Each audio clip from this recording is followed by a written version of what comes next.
gabdhahaasi afarta saddexda gabdhood iyo hooyadood ee lagu dilay deegaanka qaayib aano qabiil ayaa loo dilay afartaasi dumarka waa dhacdo uguba oo aad iyo aad u argagax badan in haween loo dilo aana qabiil oo rag haddana ay dilaan saddexdii sano eedaysane ee maxkamadda gobolka galgaduud la keenay waxaa maanta ka soo baxday dhacdo kale oo aad iyo aad u argagax badan sababi kartana in ummadda Soomaaliyeed ay sii socdaan laynta iyo sidoo kaleeto aanada qabiil ee la isku dilayo maxkamadda ayaa arrin uguba oo horay aan uga dhicin geyga Soomaaliyeed la soo baxday haddaba arrintaasi maxay tahay sababta maanta loogu kala tagay maxkamadda gobolka galgaduud ee eedeysanayaashaasi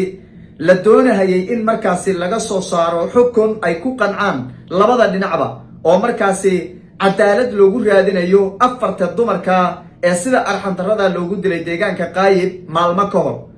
xogo faahfaahsan iyo sidoo kaleeto dhacdooyin aad iyo aad u muruga badan oo nala wadaagay aabahaasi Soomaaliyeed ee gabdhihiisii iyo xaaskiisiiba hal meel lagu toogtay ayaan idinla wadaagi doonaa hadduu alla idmo halka ay wax marayaan iyo dhacdada maanta ka soo baxday ama go'aanka ka soo baxay maxkamaddana waan idinka dabageyn doonaa idinkuna soo dhawaada aragtidiina igula wadaaga qaybta commentiga muuqaalkana like saar oo sii share gareeyo fogeeya aan ku bilaabay maalmihii la soo dhaafay waxa aad loo hadalhayay ishana loogu hayay dhacdadii argagaxa lahayd ee maalmo ka hor ka dhacday deegaanka qaayib ee gobolka galgaduud dhacdadan waxay ku saabsanayd saddex carruur oo gabdho ah iyo hooyadood oo hal meel lagu toogtay oo loo dilay aana qabin labada dhinacba odayaashooda dhaqanka warbaahinta hadallo kulul ayay isdhaafsanayeen iyadoo weliba beesha nimanka dhibkaasi geystay oo laamaha amniga gobolka galmudug maamulka galmudug ay gacanta ku soo dhigeen ay markaasi leeyihiin horeyba dadka ayaan iskaga leynaynay kuwii annaga carruurta naga laayay horey naga laayay dadka naga laayay baa halkan ku sugan iyo hadallo lamida oo aad iyo aad u argagax badan balse ummadda Soomaaliyeed waxay sugaysay go'aanka ka soo bixi doono eedeysanayaashan gacanta lagu hayo waxa lagu xukumi doono iyo sidoo kaleeto dambe baarista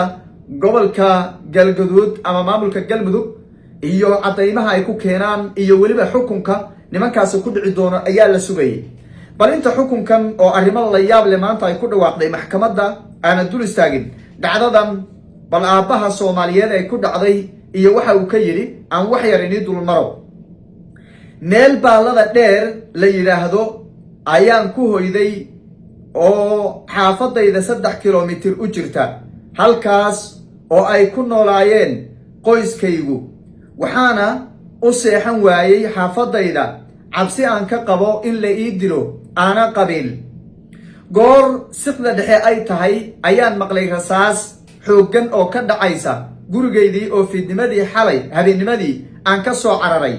oo naftayda aan doonayay inaan badbaadsado sida caadadaba intaanan qoraalka inay dhamaystirin ragga ayaa inta badan aanada qabiilka loo laayaa balse dumarka iyo carruurtu waa birmageydo iyo odayaasha waaweyn iyo dadka waayeelka birmageydo ayaa la yiraahdaa oo Soomaalida dhexdeeda looga yaqaanay marka cidina ma sugaynin in gabdho ama dumar aana qabiil loo dilayo balse dhacdadan waxay ka dhacday deegaanka qaayib ee gobolka galgaduud waa dhacdo argagax badan aad iyo aadna run ahaantii niyad jab ugu abuurtay bulshada Soomaaliyeed goor siqda dhexe habeenkii aan ku sii socday qoraalkee ayaan maqlay rasaas istaba jooga oo ka dhacaysa gurigii anigu aan fiidnimadii ka soo tagay waan seexan kari waayay oo waan soo cararay waxaana imaaday carruurtaydii iyo xaaskaydii oo isdul saaran oo wada meyda saddex carruur oo aan dhalay iyo hooyadood ayaa meydkoodu isdul saarnaa oo halkaasi lagu dilay sahra cartan xirsi oo xaaskaydiya nuuro axmed oo gabadhaydiya xaawo axmed oo gabadhaydiya iyo faa'iiso axmed oo gabadhaydiya saddexda carruurta een dhalay iyo xaaskaydii oo isdul saaran oo wada meyda ayaan u imaaday waxaa sidaasi leh aabba axmed oo maalmihii la soo dhaafay ka soo muuqday maxkamadda gobolka galgaduud oo raadinayay cadaalad inay maxkamaduhu ay siiyaan saddex qof ayaa loo soo qabtay oo dembigani loo soo qabtay saddexdan qof oo laamaha amnigu ay soo qabteen deegaanka qaayibna ay ka soo qabteen maalmihii ugu dambeeyeyna la sugayay in markaasi loo helo ama ay la marsiiyo cadaalad ayay maanta maxkamadda gobolka galgaduud ka soo saartay war lama filaan ku noqday bulshada Soomaaliyeed aad iyo aadna loola yaabay. maxkamadaha dalka Soomaaliya intii aan dhageysanayay ama kiisas noocan oo kale ay dhacayeen wali ma arkin maxkamad ku kacda noocan oo kaleeto. waa maxkamadii igu la yaabka badnayd weeye. laamaha dambi baadhistu ama xeer ilaalinta gobolka galgaduud waxay keeneen cadaymo la filayay inay ku filan yihiin cadaaladna loogu heli karo afartaa gabdhood ee dhintay ilaahay jannatul firdaws ha geeye. balse cadaymihii waxaad moodaa in garsoorihii xukunka laga sugayay uu ka dulbooday meel ay cadaadis kaga imaadeenba. maxkamaddu waxay sheegtay maanta 3 fadhi horta intaan sheegista ana gaadhin 3 fadhi oo ay yeelatay maxkamaddu oo ay ka yeelatay nimankan oo la hor keenay maxkamadda ayay ugu dambayn maanta oo la sugayay xukunka inuu dhaco waxay maxkamaddu ku dhawaaqday oo ay tiri waa daaranaysaan inayna gabdhaha dilin. waxaa isweydiin mudan nin dhiig geystay u badheedhay dad nool laayay iyagoo nool xabad ku rakibay waxa way ku furay ku bilbilay xaqiijiyay waliba inay dhigeeriyoodeen madaxa ka wada toogtay oo dilay waliba dumara maxay ku tahay inuu dhaarto inuu kitaab ku dhaarto oo uu yiraahdo inaana dilin ayaan ku dhaaranaya inuu yiraahdo maxay ku tahay? waa arrin isweydiin mudan.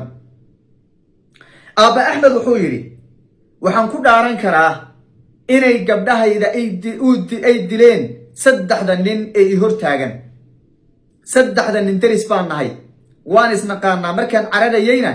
xogtoodaan hayay. 3 aan ka caraday la ii soo sheegayna waa 3 ayaana dilay. waa uu taagan yahay waa dad is yaqaana waa isku deegaan way ogsoon yihiin. 3 nin maxkamadda kulankii ugu horeeyay markii la keenay waxay sheegeen inay isku soo gurmadeen oo mid ka mid ah 3daasi nin uu ka cararayay dawladda oo dil uu geystay uu ka cararayo. odayaasha 3 nin ee ku haybtarana waxay sheegeen shiray qabteen in wiilashooda dilka geystay kuwa ka horeeyo iyagana dil geystay ay deegaanka ku sugan yihiin. taasoo iyadana muujinaysa in dadka deegaanku ay iska warqabaan odayaashuna ay ka warqabeen nimankan inay dil geysteen balse ay doonayeen in iyagu dhinac hadalladooda markaa fiiriso in kuwii ka horeeyayna maxkamadda la keeno oo waxa weeye la hor keenay dadka dilay ee deegaanka ku sugan. kuwana sidaas ay ku aqbalayaan in maxkamadda la geeyo.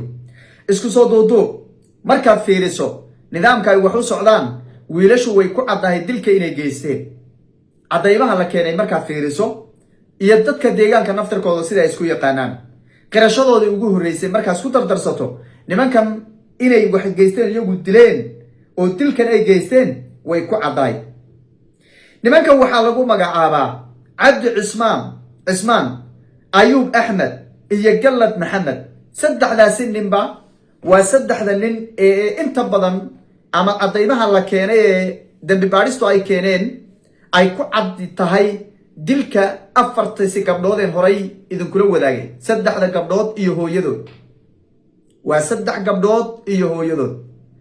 aabihii dhalayna wuxuu leeyahay war kuwan inay dileen anaa ku cade maxkamaday wax ma ii xukumi kartaan mise ma xukumi kartaan. laakiin arrinta maanta dhacday waa arrin aan laga sugaynin garsoorayaal maxkamadeed oo Soomaaliyeed oo bulshada doonayay inay u cadaalad falaan. niman iyagiiba ay ku caddahay qoryaha xabadda laga riday ee caddahay xilliga la riday ee caddahay dambi baadhistu ay keeneen. waxa weeye aabihii dhalay dhacdada ku dhacday uu leeyahay war kuwan ka cararay ee anada qabiil aan uga cararay waa kuwan inay dilaan baan ka cabsanayay carruurtii bay doomareen iga laayeen dadkii deegaanka oo dhan uga maqraati kacayaan. haddana in la yidhaahdo waa daaranaysaan inayna wax dilin waa ayaan darro. arrintan maxkamaddu markay ku dhawaaqday dhalinyaradii waa kacday gadood baa dhacay. aabihii gabdhaha dhalayna meesha ayuu ka baxay qoyskan waxa weeye xaaskiisaba laga dilay meesha ayuu ka baxay oo hoolkiiba ka baxay. dhalinyaradii waxa weeye qoryaha ayaa la boobay. waa arrin cawaaqib xumo u horseedi karta. kiiskan inta leegna maalin horena waan ka hadlay. maxkamadda gobolka galgaduud ma awoodo inay gasho kiis noocaas leeg. aqoonteedii male tayadeedii male inay gasho garsoorayaal gobol ay kiis intaa lee galaan ma ahayn kuma habboonayn waa in la gudbiyo oo ama dhuusamareeb loo gudbiyo oo caasimadda galmudug loo gudbiyo ama midda dowladda federaalka loo gudbiyo kiiskan inay galaanba may ahayn waa dhacdo argagax badan waa dhacdo foolxun waa dhacdo murugo iyo tiiraanya leh waa dhacdo ummadda soomaaliyeed u horseedi karta dagaallo sii socda iyo weliba aanooyinka qabiil ee inta badan ka dhacaya gobolka waxa weeye maamul goboleedka galmudug waa meelaha aanada qabiil ugu badan ee waxa weeye la isku laayo macallimiin baa la laynayaa dhakhaatiir baa la laynayaa culimaa la laynayaa waaweyn oo sheekhyaa la laynayaa haween iyo carruur baa kusoo xigood aragtaan dhacdooyinka ugu badan ee aanada qabiil deegaanada soomaaliya meelaha ugu badan ee ay ka dhacdo waa maamul goboleedka galmudug haddaan hadda la xakamaynin oo arrintan maxkamaddu aysan go-aan ka gaadhin oo dambiilayaasha wejiyadooda ay ka muuqato aan xukun ku dhicin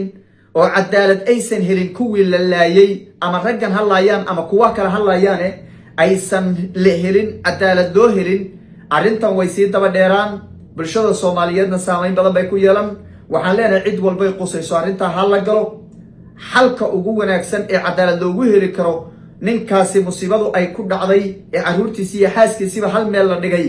waa in la raadiyo wey aabe axmedna waxaan leenahay samir iyo iimaan qalbigaadana allaha ka buuxiyo inta dhiban ee ummadda soomaaliyeed ee sidaasoo kaleeto ehladooda looga laayay ee sida dulmiga loo laayayna waxaan leenahay samir iyo iimaan arrintanna ilaahay waxaan ka rajaynaynaa waddada ugu habboon inay kusoo dhammaato waynu eegi doonaa wixii ka soo kordho muuqaaladeenna dambe ayaan idinkula wadaagi doonaa